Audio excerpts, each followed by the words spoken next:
Assalamualaikum warahmatullahi wabarakatuh. Perkenalkan, nama saya Muhammad Ilham Dafa dari Prodi Pendidikan Jasmani dari kelas 01 PJM 001. Saya ingin memaparkan dinamika dan tantangan demokrasi yang bersumber dari Pancasila. Pengertian demokrasi. Demokrasi berasal dari bahasa Yunani, yaitu ada demos dan kratos. Demos itu artinya rakyat dan kratos itu kekuasaan. Jadi demokrasi adalah sistem pemerintahan yang menempatkan kedaulatan di tangan rakyat. Menurut ahli ada Abraham Lincoln, demokrasi adalah pemerintahan dari rakyat, oleh rakyat dan untuk rakyat. Ada juga dari Hans Kelsen, demokrasi adalah bentuk pemerintahan di mana kehendak negara ditentukan oleh kehendak rakyat.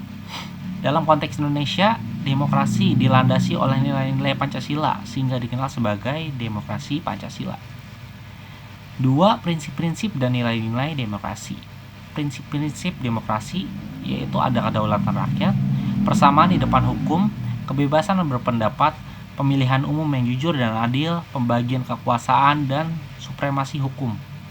Nilai-nilai demokrasi Pancasila. Demokrasi di Indonesia tidak bebas nilai, tetapi berlandaskan Pancasila, yaitu ada ketuhanan, ada kemanusiaan, persatuan, kerakyatan, dan keadilan sosial.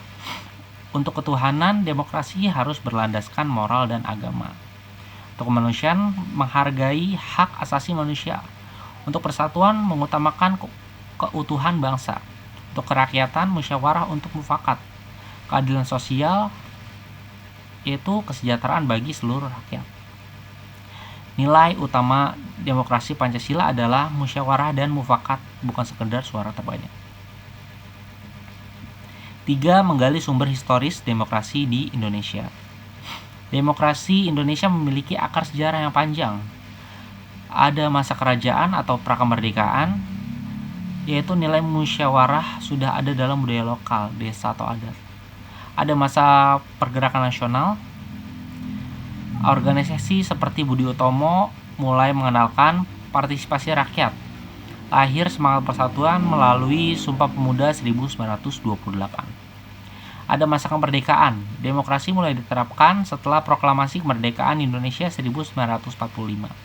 Diatur dalam Undang-Undang Dasar Negara Republik Indonesia tahun 1945.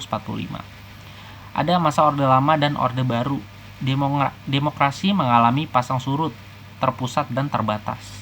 Ada juga masa reformasi dari 1998 sampai sekarang. Demokrasi berkembang, lebih terbuka, dan pemilu langsung dan kebebasan berpendapat meningkat. Yang keempat, dinamika dan tantangan demokrasi Pancasila. Demokrasi Pancasila. Ada dinamika demokrasi. Perubahan sistem politik dari otoriter ke demokratis. Amandemen UUD 1945 dan kebebasan pers dan partisipasi masyarakat meningkat. Ada juga tantangan demokrasi, penyebaran hoax dan disinformasi, politik uang dalam pemilu, polarisasi masyarakat, korupsi, kurangnya pendidikan politik.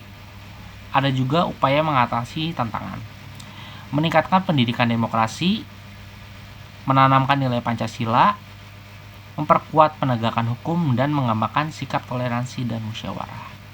Sekian dari saya, terima kasih. Wassalamualaikum warahmatullahi wabarakatuh.